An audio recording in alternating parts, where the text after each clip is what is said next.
We're driven by the search for better. But when it comes to hiring, the best way to search for a candidate isn't to search at all. Don't search, match with Indeed.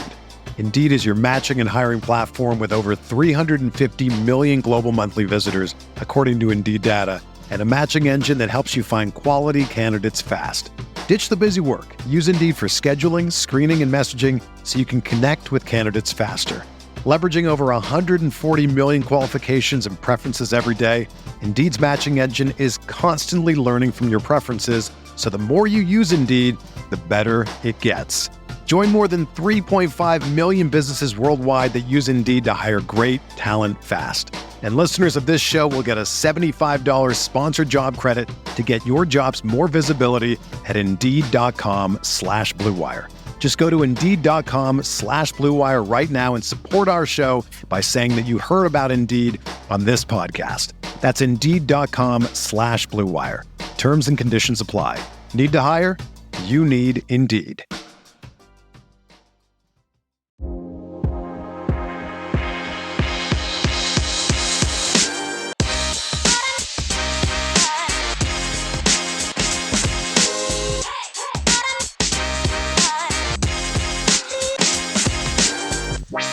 What is up, Cal fans? We are back with another episode of Golden Bearcast, a proud partner of the Blue Wire Podcast Network. I am one of your co-hosts, Andy, alongside me as always, Rob. What's up, my man? It's Friday night. I got home maybe 2.5 hours ago from driving up from LA. And Andy texts me as I'm driving up, pod tonight? And I was like, 9 o'clock work? Sure. I was hoping he would say no, but he said yes, so I had to oblige. So I'm here. You know what? Like, that entire conversation for me reminded me of that scene from Moneyball where Billy Bean goes up to David Justice and is like, let's be real here. You know, I want to milk every ounce of baseball that's left out of you. And that's what Andy was to me. That's what Andy was saying to me. I want to milk every ounce of energy that you have left this Friday night out of you onto this pod. Yep. You are damn right, my friend. I am 38-year-old David Justice. That's who I am tonight. Well, I was fired up. I've been pretty fired up to do a lot of podcasts that have nothing to do with Cal football.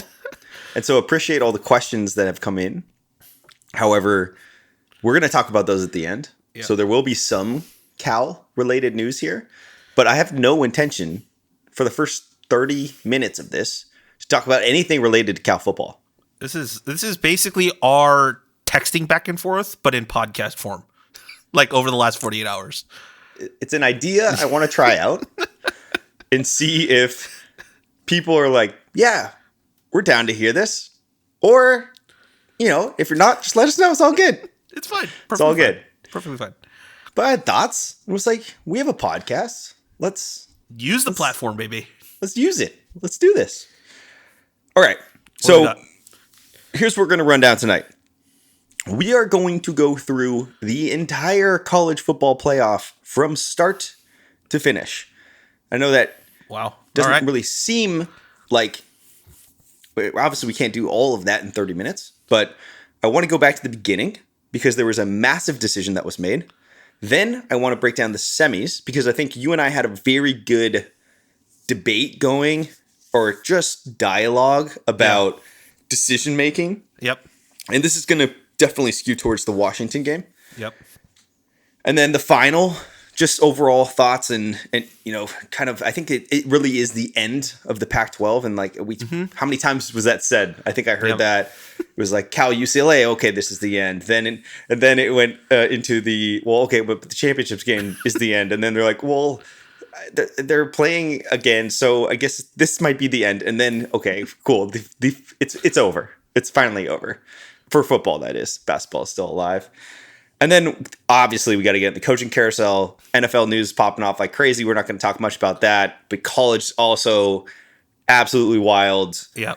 With just, I think, you know, Pete Carroll, Nick Saban, Bill Belichick, bang, bang, bang. Yep. That's a trio of head coaches going out. And then finally, we'll get back into the Cal stuff. So we'll talk about transfer portal, how well Cal is doing in the transfer portal, spoiler alert.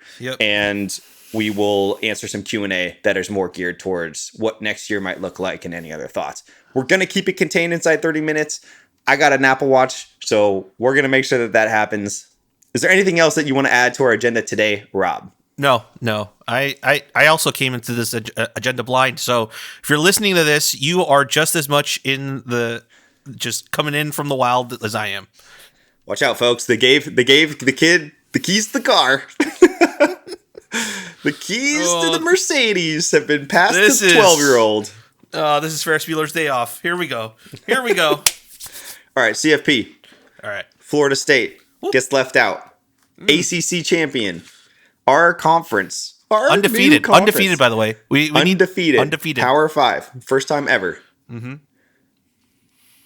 You have a unique lens right now because you know the outcome of the Georgia FSU game. But as much as you possibly can, maybe giving both your pre and post, did they get it right? No, I don't think I still don't think they got it right. I'm firmly of the belief that Florida State should have been in. Why do we label it Power 5 if you're not going to assume that they're playing at a higher level of playing field? And the Georgia Florida State game, if you look at the rosters, the moment Florida State wasn't in, you knew the guys that are going to the league aren't playing in that game. Yep. And the guys that are maybe not vying for starting positions, probably out the door as well. Yep. So you saw just how depleted the rosters, just looked. Everyone's talking about. I was listening to the Cover 3 podcast on my drive down to LA, and what they were saying was, it's hilarious how the transfer portal has now overblown so much of these types of players leaving. It might be a 4-star, 5-star kid, but that didn't see the field. In Georgia's case. And then they're saying this is they're Georgia's bleeding talent. Well, he didn't start for a reason, and they recruit so well that they could easily have their replacement in next week. So it's just like college football and sports news these days, where it's just everything has to be whoa, is he the game changer program for this particular program, or is he the biggest loss that this team is gonna have to overcome? But as I've said with the transfer portal and all that, you need to judge that as a whole after the transfer portal is closed, because you never know if you're actually getting an upgrade or if you're actually downgrading in certain positions. But back to Florida State. That's why I think the Georgia-Florida State game was just yeah, I get why they're playing, but this doesn't mean much, and this doesn't have any influence on what the team looked like prior to that game. Mm-hmm. No. I mean, I think I talked about it with some other folks and said, I think there's something that I had read somewhere that it said Florida State shouldn't even show up for the game. And you can't actually do that. But they basically did that. Yeah. And my hat's off kind of to them, because, it's a little bit different than the UCF, where the UCF team that still felt like they had something to prove. To your point, they had nothing left to prove. Yep. They didn't need to come out and make a statement against Georgia to then say, you guys made it. I mean, it was painfully obvious. And I will say, as an aside, because you brought it up, I actually would love to talk about that. The transfer portal, I think it's very clear that the way that it functions right now doesn't work. And I will tell you, it won't last, because this bowl season undoubtedly was the worst I've ever gone through. Yep. Every single game was just boring. I think the only time I actually started, I think New Year's Day with Liberty, Oregon. Yep. I know that game wasn't close, but it was nice to see teams actually trying to win. Yep.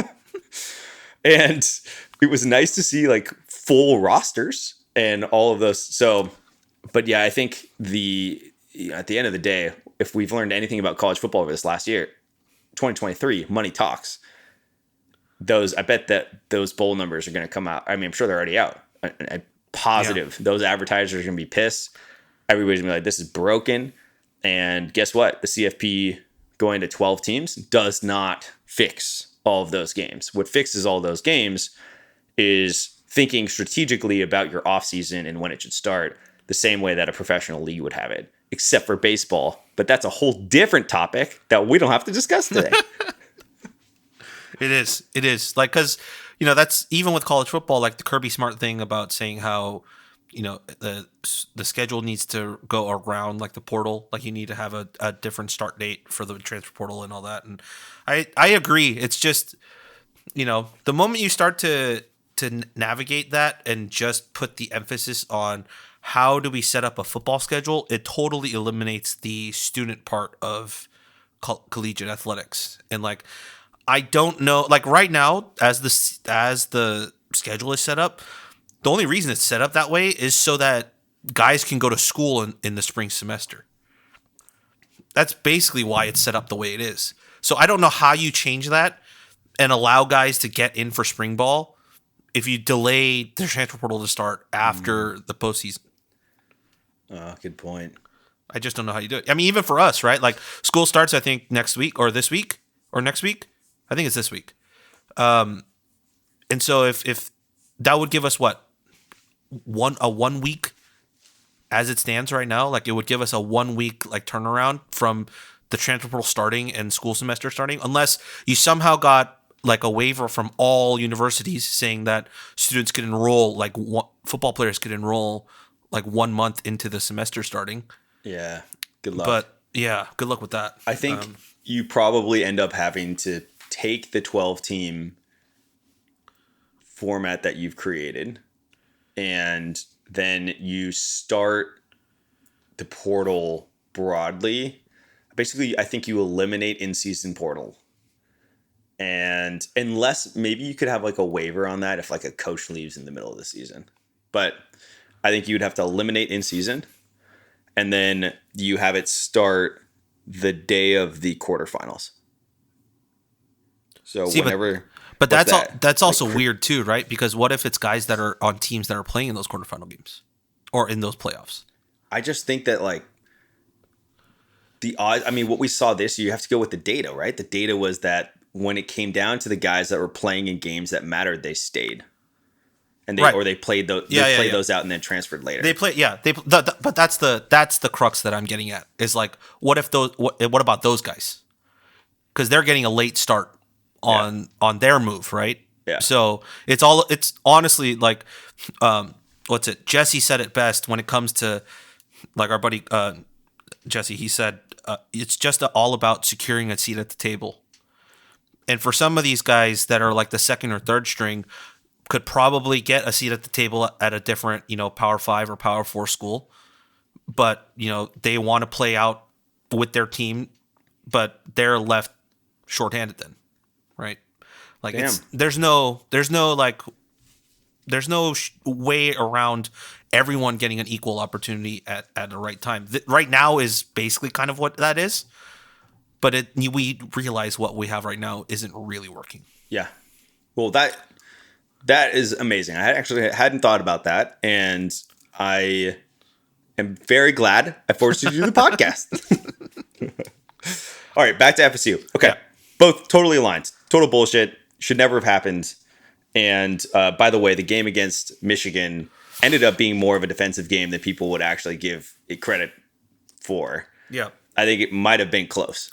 And then Michigan definitely took advantage of Washington's defense, but I didn't see anything out of Michigan against Bama where I really felt like offensively that they were that much better or would have overwhelmed Florida State by any means. Yeah. Okay, I'm going to move us to the next subject. Actually, one addendum. Yes. Isn't it hilarious that there is a timeline here? Like there is an alternate universe here somewhere where Saban makes it to the final and Kalen DeBoer and Washington make it to the final. And then, like Saban wins and leaves and DeBoer takes his job. Like there is a timeline out there of that sort. I was even thinking that if Alabama hadn't made it in this year, does Saban call it quits? Or Yeah. does he go make Yeah. one more run at it? That's a big question too. And then is DeBoer still at UW. wild? Anyways, semifinal. We're gonna skip the Michigan Alabama game. Great game, overtime, incredible, Very fun especially, game to watch. Yeah, super fun. The Washington Texas game though had us going back and forth, specifically about the Dylan Johnson play. Yeah. And I just kind of wanted to have that conversation here. So just for anyone that may have not seen it, Washington essentially has the ball and Texas had 3 timeouts left. Yeah. Or Two. And so Washington is banking on the fact there's probably like, I'm just going to say like 2 minutes left. Yeah. 1 minute 48 It was left, just about, like that. So Washington is banking on the fact that the third down play, they're going to be able to have the clock run off, and then that's going to take it down. And that'll leave like 20 to 25 seconds or so left for Texas to score a touchdown. And what ends up happening is Dylan Johnson gets wrapped up, and I don't want to over-influence this. I will say from my perspective, I felt it was slightly unnatural of a tackle. I think that there was maybe a little bit of a lengthy grab on the leg and an emphasis on the lower to the foot area, because everybody on that Texas team knew that he had a foot injury. Everybody knew that he was injured. So what ends up happening is Washington's third down play, where they're supposed to get that clock run off, the clock stops now with 40 seconds or so, and they have to punt, and then they have the stupid penalty on the punt, and all of a sudden then we have the fireworks at the end of the game. Fundamentally, my question to you was, it feels weird in a game where we're trying to clean up essentially injuries or risky plays, that you would have an incentive out there as high as, hey, if the offense has the ball and I'm on defense and they have, let's say, the same exact position, they have one play, we don't have a timeout. Obviously, you can't commit a penalty, but you can certainly try to injure somebody and like go really hard at somebody's knee or make a hip drop tackle, do those things that are legal to try and stop the clock. So I pass it to you. I know your thoughts about how they should have never been in that position in the first place, which I think is valid. But for this conversation, should they change that rule, or should they make a rule that my proposal? I'll just tell you my proposal. I think that in that situation, I'm fine with them not getting the full runoff of the play, but I think that they should be able to come to the line and get the play clock time off. So Texas would have benefited 10 to 12 seconds, but they also would have lost 20, 25 or 30, because they would have been basically Washington would have been able to come to the line, and then the clock starts when they come to the line. They drain the play clock and then either take a penalty or punt or whatever they want to do. That's my proposal. Yeah, I don't have any issues with that. I think honestly, if you're going to change that rule, it should be clock starts when the ball is placed by the ref. That's the easiest way to do it. I don't know the rule book, right? Like, I don't have all the rules. I don't know all the rules. I don't know all the little nuances of all the rules. The runoff rule was originally, I think, intended there to be for offensive teams who are down a score or need to score to fake injuries to be able to stop the clock without burning timeouts, because they're the ones on the front foot, right? Yep. Like, they're the ones that can stop substitutions, and all of that. So they're trying to mitigate that. I don't know if there was there's an addendum to that rule talking about what if it's the opposite, like what if it's the offense, trying to burn clock, but then it's like if you're injured, you're not really trying to burn clock. I think So I think that's what the original goal was intended to do, was to eliminate like the false injuries and and just the time wasting. I don't know if they took into account the opposite. Like, what if a dude is really injured? It just feels so weird. I mean, just the fundamentals of it is you have somebody that who knows what's going on with that dude's foot, right? Yeah. He cannot get himself off the field. Essentially, the NCAA is saying, in this situation, the expectation for you not to royally screw your team over is to army crawl your way to the sideline and roll off of the field in order to give yourself the, it just doesn't make any sense. And I think it would have been I don't even think it would have been a massive deal. It would have been a massive deal if Texas had scored that touchdown. Oh yeah. I mean, he would have got, Dylan Johnson probably would have had the ire of idiots online directly pointed at him for not getting off the field, despite the fact that he was writhing in pain. I mean, the NCAA, it was blessed that Washington won that game. Blessed. The entire state of Washington would be furious. Like, I couldn't believe it. And what was so funny, because I didn't think I wanted Washington to win. It was very clear that I wanted Washington to win, because I was like, what is going on here? This makes no sense. Anyways. Yeah, I mean, look, if you're a listener to this and you know the answer to this question debate that we're having, let us know, because we would love to learn. Yeah. Like, if there's if there's another aspect of this rule that we're totally missing, please let us know. I think I had asked if it was the same in the NFL, and I would be curious. Yeah. I didn't actually look it up. Yeah. All right. So then we get to the final. Right. Yep. Harbaugh wins his ship. Oh.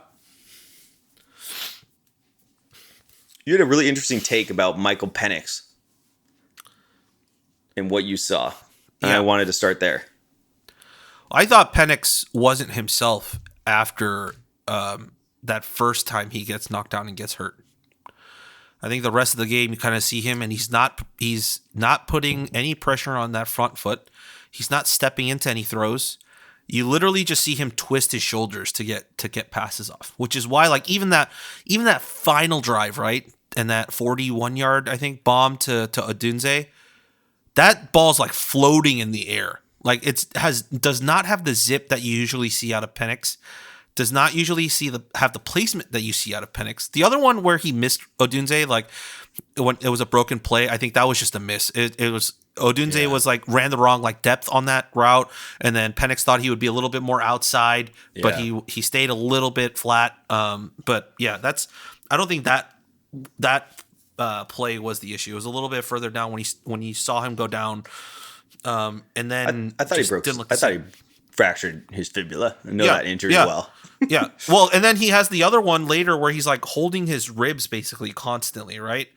And I think one of the rumors was that it was a rib injury that he was trying to get over the last month and a half of the season. Mm. So the writers and I were talking in the Discord, and we're like, if that is the case, that might be a re-injury there, which is why he was wearing the rib cage to begin with, for the protection. And then, because from that point on, it's he is not even twisting his body. You just see him just trying to chuck it with his shoulder and arm as much as possible. And then it just was never the same. I don't. It's tough to the what if he was healthy for that game, just because I think Michigan's secondary was just so good. Despite I was telling you this, I think Texas's front seven was way better than Michigan's front seven, but because Michigan's secondary was so good, there was just nowhere to throw. There's just nowhere to throw. I mean, even that miss to Odunze, that was off a broken play. Mm-hmm. The rest of the game, you barely saw any of the Washington receivers get any type of space whatsoever. I think he looked understandably he was just had a little too much energy, to start the game. Yeah you could just tell he was just missing, and I don't think we've seen him really miss those throws all season. And that's the benefit of the Pac-12 RIP, is that we get to see these teams. I felt so comfortable watching Washington because I was like, I know who this team is. Yeah. And I know what I get to like sit down for. And I think it would have been a very close game had they, there's a couple of plays in there that if you turn around and there was the ghost holding call. Yeah. There's a 12-man on the field. Apparently that wasn't called either. I think I hate to say it for the Washington fans, but it's definitely a game you can go to revisit and say, yeah, if you turn those 3 plays around. It's not. I mean, it wasn't. I know the score read it as a blowout, but it really wasn't. All right, so Harbs wins the championship. Definitely, since he's not my coach anymore, can say he's a weirdo. Isn't it hilarious though? Did you see like when you were watching the game, they like showed Tom Crean for a second? No. There's like a moment where they show Tom Crean and he's wearing Michigan because he's married into that family, right? And it's just so funny because our buddy Ben in the Discord, like, it was a big Tom Crean fan because he went to Indiana for grad school. He's like, Tom Crean's the only one now that's going to those family dinners without a trophy. Everyone else, dad comes in with the trophy. The brothers come in with their trophies. Tom Crean just in there, maybe they get him, with the whole ESPN story that dropped this week about faking awards. Maybe they get him an ESPY or what's it, an Oscar or whatever, an Emmy, for being on TV. So that's so his trophy. Good. So good. All right. Mr. Chargers fan. Oh God! Well, look at this. Look at this hat I got in LA. 25% off. Shocking. 25% off. Chargers gear on sale? No, never. All right. Is Harbaugh your guy? Oh, that's a good question. That's a very good question. Are you asking me like, is he realistic? Like who I want, or is there a premise to that question? Yeah, I mean, I'm kind of being a little bit of an a-hole because personally, I think that if I were giving you my honest opinion, I think that your ownership is so bad that I don't think you can trust that they could pull in somebody like Harbaugh, despite the fact that you probably have one of the cushiest teams to come into with the amount of talent, especially on the offensive side of the ball. Mm-hmm. I concur. But I do want to know if he's your number one because there are a lot of coaches available. I think he would be my number one pick if money wasn't an issue and like everything else was aligned. It is going to be very interesting because he's won his title now, right? Like, if let's say this was like 2 or 3 years into Harbaugh's tenure at Michigan and he won a title, I would probably say, yeah, he's not leaving. He's going to gun for more. Right, he's going to try and build off of this, but it took him X amount of years to get to this point, and he's won one for Michigan. He might leave out on top, and go pro just because of the options he has available for himself if he wants to go back to the pros. I think so. So I look like even we're talking about Belichick. We're talking about some of these guys. Is there a single team in the NFL? Like that, require a new head coach or have a coach that's like 50-50, right? Not the teams that like are surefire or have a head coach. Do any of those teams, if Harbaugh calls them and says, I want to be your head coach, that they say no? Like even the ones that have coaches? No, like even the ones that have coaches, but like they're like 50-50. Like, should we fire them? Like should we not? Like the Bears, or I mean, right now people are even talking about Nick Sirianni with the Eagles, like. That's but like crazy. But like like Andy Reid is like cemented in there. Like Kyle Shanahan is cemented in there. Yeah. Harbaugh and Baltimore is cemented in there. DeMeco Ryans in Houston is cemented in there. But there's other teams. They're like, maybe we make a change. I think Harbaugh is probably the one guy at the top where everyone goes, yeah, we'll make the change tomorrow if you want to come in. We're driven by the search for better. But when it comes to hiring, the best way to search for a candidate isn't to search at all. Don't search, match with Indeed. Indeed is your matching and hiring platform with over 350 million global monthly visitors, according to Indeed data, and a matching engine that helps you find quality candidates fast. Ditch the busy work. Use Indeed for scheduling, screening, and messaging so you can connect with candidates faster. Leveraging over 140 million qualifications and preferences every day, Indeed's matching engine is constantly learning from your preferences, so the more you use Indeed, the better it gets.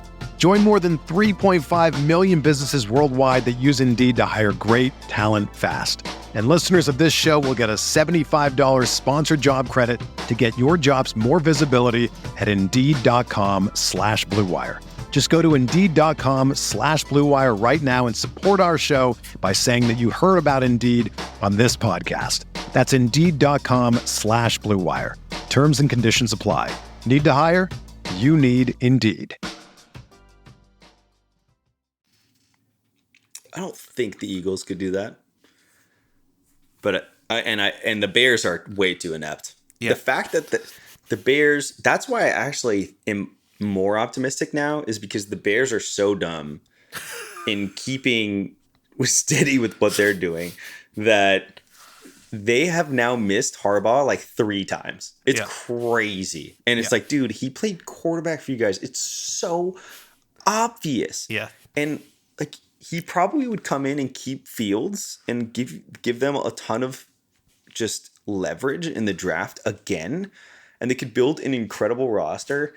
And I'm stunned. I don't think Eberflus, I don't even know if this is the right way I'm saying his name, but like is like, has remotely proven with a mediocre finish that, you know, he's worthy of another year. But I digress. We're supposed to be talking about the Chargers. I mean, if I'm you guys, I think you have I wish you were still in San Diego. Same here. But I think Harbaugh, man, like, the Michigan's cold, man. He was in San Diego and Palo Alto and then SF. Like, I think he's used to not being in negative degree weather during the off season and having to go to work when it's freezing cold outside. I think he might. I get that sunshine lifestyle. Not as much to prove anymore. He kind of did his thing at Michigan. To your point, like, took him all the way back to the mountaintop. All right, they're going to be set up for success going forward.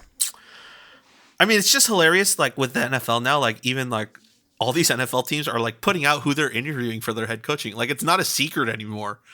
Like, the Chargers put out like 3 days ago, right? We've completed an interview with Giff Smith for head coach, who's the interim head coach right now. We've completed an interview with Kellen Moore for head coach, who's our current OC. Yep. And then they've interviewed Brandon Brown, the assistant general manager for the Giants, for our open general manager position. They said yesterday we've completed an interview with Patrick Graham for head coach, who is the Raiders defensive coordinator. And then today I thought this was a surprise one, but we completed an interview with Todd Monken for head coach, who is the offense coordinator for the Baltimore Ravens. God, I just hate all of those candidates for y'all. As of right now, yeah. But if I were to pick one out of those right now, it's probably Todd Monken. Yeah. But like no, I just dude, there's way better options out there. I think for me, I would say if money and like everything else was fine, I'd say Harbaugh would be my number 1 pick. I'd probably say Ben Johnson, the OC for the Lions, probably my number 2 pick. Wow. And that actually seems a little bit more realistic than Harbaugh. Dude, I probably would have gone something more like Pete Carroll, or like I would retread higher for you guys. Pete's not leaving. Pete's not leaving Seattle. He's just in an advisory role. I think honestly, I think he's okay with that. That's why he's going into the advisory role. I think if he wanted to still coach, they would have just mutually parted ways, and he would have found a job elsewhere. It's not what he said, though. He said he competed hard to stay the head coach of the Seattle Seahawks. It sounded like a Bruce Bochy situation to me. It's very Bruce Bochy. Maybe. It's just sort of like, yeah, I guess it is different from what Belichick said. But I mean, who knows? Belichick is another one, but like I don't want Belichick. I know it's kind of weird to say that. It's like not the right fit for y'all. I really, yeah. And like, although I will say, to be fair, if you had a good defensive coach, y'all would have beaten the Jaguars. Yeah, that's true. Well, if we had any other coach that's making smart decisions and not talking about analytics all the time, So good. I did. So one cool line that I was when I was listening to a football podcast on the way down. It was Good Morning Football, and one thing they talked about with Belichick in particular was they were saying, I can't remember who from Good Morning Football was saying this, but they were saying everyone is enamored with Bill Belichick becoming their head coach, but you have to understand you're not getting Belichick as the Tom Brady, 6 Super Bowl, like that type of Bill Belichick. You're getting Bill Belichick now. You're getting Bill Belichick with the just the mishandling of the Patriots roster over the last few years, the whatever situation is with Mac Jones, the whatever situation with Bailey Zapp, the whatever situation happened with Cam Newton, like just the inability to get a quarterback to play, the weird hirings, of Matt Patricia, who's been at DC all his life as your offensive coordinator, and just all of those things. Like that's the Bill Belichick you're getting. Like Yep. You're not getting him in the prime heyday of like the Patriots are unstoppable. So I was like, you know what? That's a very good point. And if that's the case, I don't want that. Yeah, I agree with that. I think it's you can't. I don't know. I mean, the thing about Harbaugh, to go back to him, when they talk about him at Michigan, was that when he almost got fired, it was because he wanted to lean into RPO. Yeah. And he was basically doing things that were he thought was where football was going. Yep. And it wasn't until he got back to the smash mouth Niners style, Stanford style football that he'd always done that he started to have this amount of success and beat Ohio State, and then obviously get to the playoff, lose to Sonny Dykes, which is still one of the most shocking things ever. Yep. And then obviously get to win the championship. But all right, we need to move on. We are in the coaching carousel conversation anyways. One last note about Harbaugh. Did you know? I didn't know this until I was watching the college football, the final. Did you know 2 of the starting offensive linemen for Michigan were Stanford transfers? No. And I didn't know that until I was watching the game either. Oh wow. So that kind of, I mean, that like to help your point of like going back to his roots and where he did the most damage. Of course, he goes and gets 2 guys that David Shaw coached. Dude, it honestly gets me excited about Cal football because I feel like we're kind of going that direction and actually finally having some success with it. We are. It's like we've talked about it for long enough. And now I'm like, oh my goodness. Hello. But yeah, I just don't want to say it out loud. Hello. All right. So the game's over. Then this week we have just massive coaching news in that Nick Saban has now decided to retire, which took me as a shock. I thought he'd give it one more go, but he calls it quits. Yeah. And then very quickly we go on this coaching carousel that looked like, according to my only source, which is you, that Dan Lanning was going to be the man. It looked like it. And he came out with maybe the coolest video ever for someone that was staying. Just awesome. I was fired up. I was like, yeah, I need to work in my current job for another 6 years. Yep. It was great. And then it looked like potentially Mike Norvell. Yep. Out of FSU. They locked him up for 8 years. Sark said no. And then it went to Kalen, to another Pacific Northwest coach. And no, Washington was rumored to have talked about a 10-year, $8 million a year deal. So that's like what, 80 million? Yep. And he canceled his radio show. And then, is it official now? Yeah, I saw a video of him landing in Tuscaloosa. Okay. So what do you think about Kalen DeBoer in Tuscaloosa? Look, I think this cliche in sports always rings true. You never want to be the guy that came after. Never. You never want to be that guy. You want to be the guy that came after that guy. What about Rodgers following Brett Favre? Okay, there's like weird situations like that. Okay, but like to help my point, like, don't you remember what crazy expectations people had for Rodgers? Like those first 2 years after he took over from Favre, like you're getting rid of Favre for this kid. Like, let's hope like he's good, right? That's what I mean. It's just like the pressure and the expectation for you is just insanely high. Yeah, insanely high, and your leash is so short in terms of being able to formulate success. Like if you're not anywhere close within like the first 2 years, like there's going to be so many pitchforks out there. You can lose one game a year. Like, that's it. Yeah. You like that's and it can't be the Iron Bowl. Yeah, and it can't be the Iron Bowl. I mean, it's unreal. I mean, I guess not anymore. I think it's going to be more. It'll be more lenient because of the 12 team, right? So you can lose. Yeah.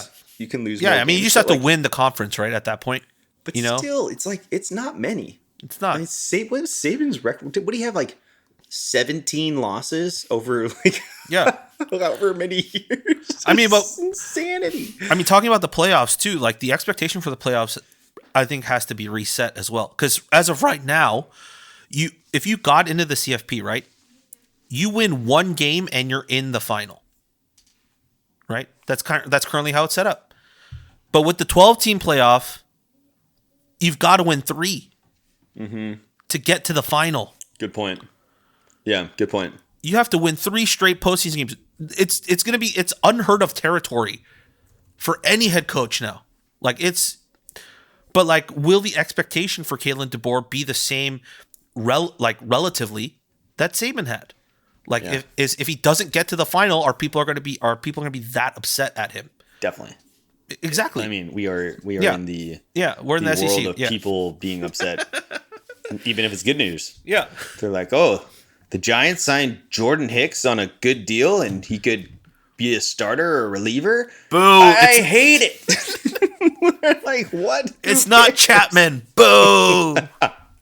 All right, I just want to run this through. All right, 2023, Alabama 12-2, 11-2 in 22, 13-2 in 21, 13-0 in 20, 11-2, 14-1, 13-1, 14-1, 14-1. I mean, you have that level of success to follow. If I am Kalen DeBoer and Washington is offering me $80 million to stay and I'm going into a new conference. You've had Wendy's nugs dipped in sauce, but have you had them covered in sauce? Wendy's new saucy nugs take the crispy and spicy nugs you love and turn them up to 11. Choose between flavors like buffalo or honey barbecue, garlic parm, or if you're a real heat seeker out there, you can try spicy ghost pepper, only on Wendy's signature spicy nugs. Listen, I'm going to dare you to do it. I dare you.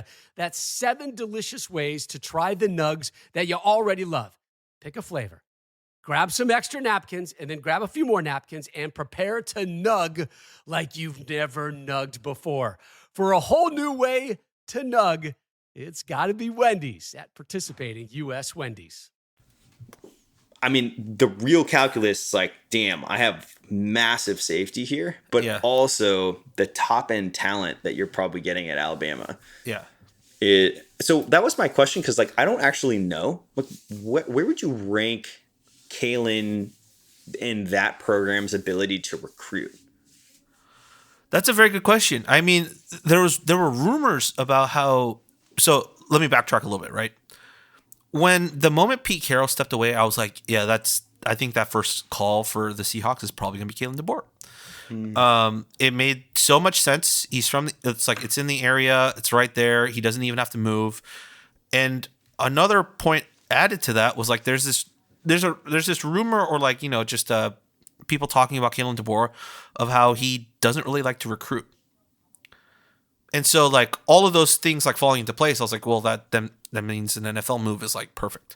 Mm-hmm. And the you got to the final, your stock is as high as ever, and the pro team that's literally in the same city as you is looking for a new head coach. It just made so much sense. But for him to go to Alabama, which is the exact opposite of that, of where you do need to recruit your butt off because you are vying for the top tier talent against other top tier schools. You're not going for a top tier guy every once in a while and like trying to get some people in the middle. Like it's the exact opposite of what I expected him to do. So like we'll see. I mean, one thing is clear, right? He wins wherever he goes as a head coach. That's the clearest thing. Now you just have to hope that translates into SEC football, which I think his style of football and like his identity of like what he wants his teams to be works because he is also a very good adapter of the talent he has. But man, to ask you a question, right? What's the win-loss minimum, like, you know, realistically in the first year, let's say, you know, he is like totally rebuilding the team and a bunch of guys leave. Like, what's the minimum win-loss you think that people are willing to accept for him at Alabama? Maybe 9-3. That's crazy to me. Yeah. That is crazy talk. I think 8-4, you got pitchforks. That's wild. Dude, I can't fathom that because, you know, I've only been a Cal fan all our life and we're like, our new head coach comes in, we're like, let's just not go 1-11. That's all that matters. Let's just not go 1-11. Let's just not go 0-12. They're like, we need to be 9-3 and in the SEC championship game. That's in our first year with a new head coach. I mean, I think you crazy. have to. I think it's what Dabo said. It's like what he loved about Clemson and then what he's experienced now. The world we live in now is not the world he came into Clemson at, where like everyone is just grateful and there's an immense amount of gratitude. Nope. Dude, I mean, it's crazy. Like I'm watching people say fire Steve Kerr. I'm like, dude, what are you guys talking about? Like, what other NBA coach would you want to coach your team? Like, it's a wild time to be alive in regards to expectations, and I think how outrageous expectations are on sports programs, whether it's college, whether it's professional. Yep. We have entered into a weird era where the demand and the the second that you guys hire a coach, expectations are going to be sky high because they're going to say, oh, like I guarantee you. I'm going to be convincing myself we're going undefeated as a Chargers fan next year. Yeah, but you're going to be like, look at this roster. Yeah. You got Eckler running back. You got still got Herbert's going to be an MVP candidate. Herbert. You got Keenan. You got threat like more wide. Like I don't know if Quentin Johnston's going to be anything, but still root for my cousin. Give me just give me Brock Bowers, number 5 overall pick to the Chargers. Give me Brock Bowers. Give him to me. That's why I think. Side note: that's why I think Ben Johnson would be the perfect hire if we're going to go. If we know that we're going Brock Bowers at 5. Because of what he did with Laporta. Exactly. I'm with you. All right. So let's move to Cal. All right. Thank you all. We want feedback. Let us know what you thought. Yeah, if you like us talking about more national stuff, right? Well, we can talk about it. But if you don't, then just let us know we won't. We'll just keep it to the iMessage between Andy and myself. Exactly. No one made us do this, so definitely don't hold back. There's no gun to our head on January 12th, 2024. I am not holding up a copy of the San Francisco Chronicle. All right. Why don't you give the listeners the full transfer portal kind of, quick, because we're over our allotted time. We are.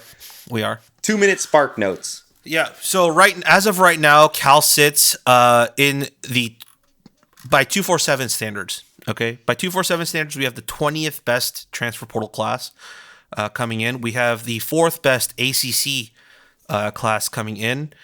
Florida State leads the ACC with 8 4-stars and 3 3-stars. Then Louisville with 4 and 19. NC State with 4 and 6, and then Cal with 5 and 5. So you could argue that we should be above NC State, but it's aggregate numbers. So if you have more players, usually it accounts for more. But beyond that, like we have upgraded significantly at a key number of positions. Like I'm just going to run through the names of the guys we lost, right? We lost Sai Vadrale, Jeremiah Hunter, Nuni Tuitele, Ray Woody III, Sam Jackson, Jeremiah Irby, Mateen Bagnani, Caleb Elarms-Orr, Blake Ancelotos, Everett Johnson, Braden Rome, Tyson McWilliams, and quarterback Ben Finley.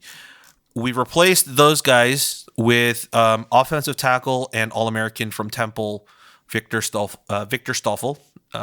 We also brought in Jonathan Brady, a wide receiver from New Mexico State, who was their leading wide receiver last season. Also running back from Old Dominion and Kadarius Callaway, who was originally signed to an SEC school coming out, if I remember correctly. Marcus Harris, cornerback from Idaho, who was arguably one of the best cornerbacks in FCS. One of the crown jewels of the class, of course, is Mikey Matthews from Utah. They rate him as a 4-star guy and probably a top 50 or top 60 transfer portal target. Just he absolutely speed. Quarterback Chandler Rogers finally comes into Cal after last season all as Cal's next best quarterback or whatever. But he comes in from North Texas. Rush Reimer, who is also one of the best offensive linemen in FCS, comes in from Montana State. He's an interior offensive lineman. Tobias Merriweather, wide receiver from Notre Dame, comes in with 2 years left. He's going to be fun to watch. Fun story with Tobias. His first career NCAA touchdown was, I think, like a 65-yard bomb against Stanford. Great. So already fitting in real quick. Love him. Yep. Kicker from North Carolina, Ryan Coe. And then one of the other one linebacker that everyone kind of went after was UC Davis's Teddy Buchanan. He's a local kid, so just wants to play at Cal. And then, of course, one more from Notre Dame, and Aiden Kianaina, defensive lineman from Notre Dame. So that leads us with a top 20 and a top 4 ACC class. That was an awesome rundown. All right. I'm not going to say anything because I know the questions are going to go into this. Yeah. Questions. Let's go with this. Let's go with from Hood Bear first. All right. So with this breakdown of the transfer class thus far, I think I kind of did that. I think, look, from what I've seen, I think the biggest changes and upgrades have been at wide receiver. This is why I always say, like, you need to wait until the end of the transfer portal, because everyone was talking about how we lost Jeremiah. And yes, Jeremiah is a massive loss, but adding Tobias Merriweather and Mikey Matthews is insane. Like, to get 2 of the top, 60, offensive skill players from the transfer portal to come in to play for this offense right away is absolutely insane. And then, of course, the offensive line, I think Victor Stoffel, Rush Reimer, huge additions, and it'll be interesting to how they kind of mess with the offensive line, because we're going to lose some guys. We lost Romy, we lost Everett,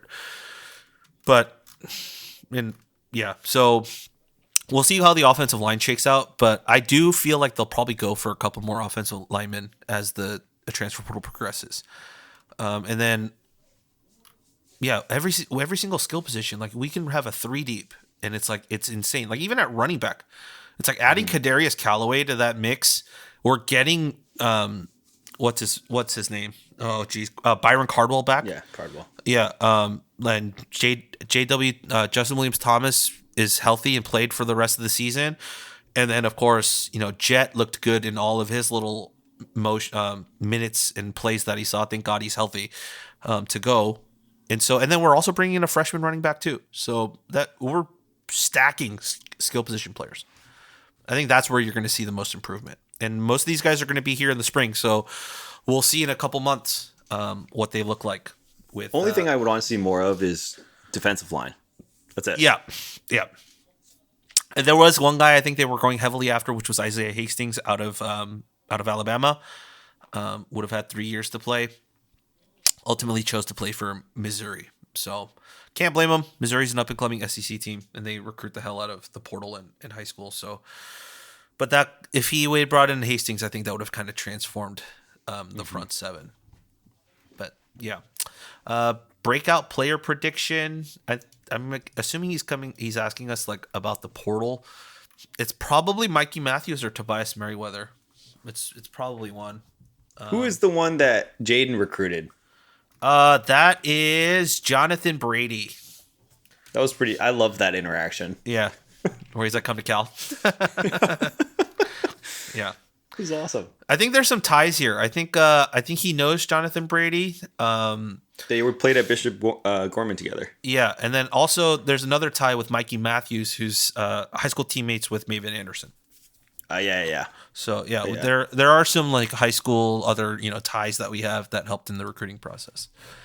I think the one that we haven't found out yet that we know of is Brock Purdy's younger brother, Chuba Purdy, is I think has visited or is visiting. No, he's visited. He's visited. Okay, so he has visited. So we're just waiting on whether he wants to come and here. He has an offer out. Yeah. I mean, that's why he visited, because we gave him the offer. But it's like, will he come here? It would be very, very interesting to see. Would love it.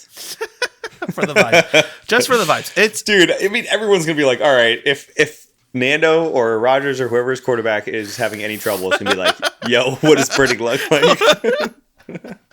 Oh, yeah. I think he also has a visit to San Jose State. That might be the move for him. What? Yeah. Just because if he wants to play and he wants to start, but he's also going to be next to his brother, like everything is the same with us and against San Jose State in terms of like his family being able to come out and see him and his brother, the same weekends and all of that stuff.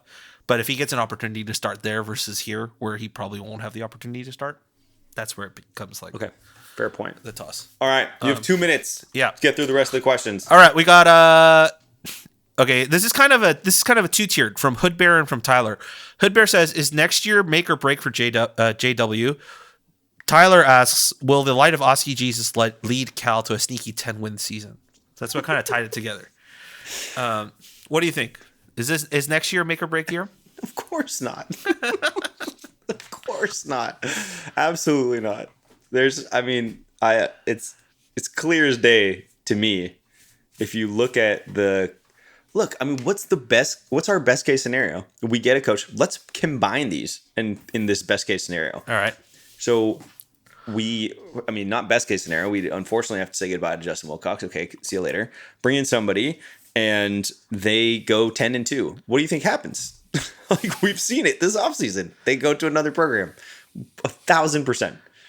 Justin Wilcox has at least turned down other programs. And I would hope that we're at the point where we're building our success through bowls. And that's what you and I have been asking for a long time. Yep. And if we can just continue, I honestly think the success of this offseason comes from the fact that making that bowl game and having that close the season, it's much easier to sell this program. It's way easier to sell this program. Yep. There's vision for it. So I don't think Justin Wilcox is in any risk because the odds of us getting a coach that then hits on, and has to be an up and coming coach from a lower tier program, then they have to hit. And if they hit, they're gone. Right? Yep. They're gone. Yep. Kalen DeBoer just left Washington with an $80 million offer on the table. And he came from the Dakotas. I would have thought. Granted, Bama offered him more money. No, but I just think it's crazy because you think that Lanning talks a lot about Oregon. They're the ones that gave me my shot. They gave me this opportunity. Kalen, same thing. And I don't know. So loyalty means a lot to me right now. I don't think there's any pressure. Financially, we're not in any position to do it. The ACC, we didn't even talk about it with Florida State. They're mad as hell. There's just so much still to come. Yep. That's uncertain. Yep. With everything that's facing Cal, Justin Wilcox is probably really low on their list. Yep. The Athletic did put out an article today about or was it 247 about coaching possibilities for replacing Kalen DeBoer, and someone put Justin Wilcox on that top 10 list. So I was thinking about it, but I was Jedfish. Jedfish, yeah, Jedfish is probably one. Hiring Ryan Grubb is probably another, or just promoting Ryan Grubb. But anyways, the last question comes from N on Twitter. Do you expect any defensive coaches to be replaced? Should we expect the offensive and or defense to improve? First part of that question I'll answer for you off the bat. no changes because it's too late in the cycle. Yeah, I was pretty surprised. Yeah. Pretty surprised, but as of right now, yeah, you can't. It's too late. I don't want to say it's too late if someone gets poached away, but if they haven't been fired or like relieved of their duties by now, you're not. You're not. What about the second part of the question, Andy? You answer that. Should we expect the offense and or defense to improve? It is from a skill, like from a talent level, I think it's okay to have higher expectations going into next year. Yep. I'm also of the mindset that the ACC is going to be, I mean, like I watched SC beat Louisville. I watched Washington go into the championship. I watched Oregon demolish Liberty. I just watched all these games and was like, all right, so like that was, I mean, SC was bad. They like whooped Louisville in that game. So it's like, I think that this is going to be a very friendly schedule for us. I think it's okay to have high expectations. I think that the offensive side of the ball, I would expect, I honestly think we're going to run even better than we did before. Yep. I hope that we start to utilize like the tight ends as much, if not more than as we did last season. And then I'm most curious about what the downfield passing game is going to look like. Like the big question will be, we had Spav. We seemingly had fixed a lot of our frustration on the offensive side of the ball. Yep. What is the offense now going to look like? What did Wilcox want to see out of his offense that he wasn't seeing under Spav? That's my fundamental question, because I don't think the bowl game was, we saw it scripted, because the first two possessions we really got a good feel for, okay, what can Blesh do in regards, because like those are all scripted, but the adjustments, like bowl game being what it is, I think that DeRuyter kind of whooped him on the adjustments in the second half. So I'm kind of curious to see there. Defensively, I don't know, man. Like oh man, it's tough watching TDR and the Texas Tech defense and having to. I just was like, man, I miss when we played like this.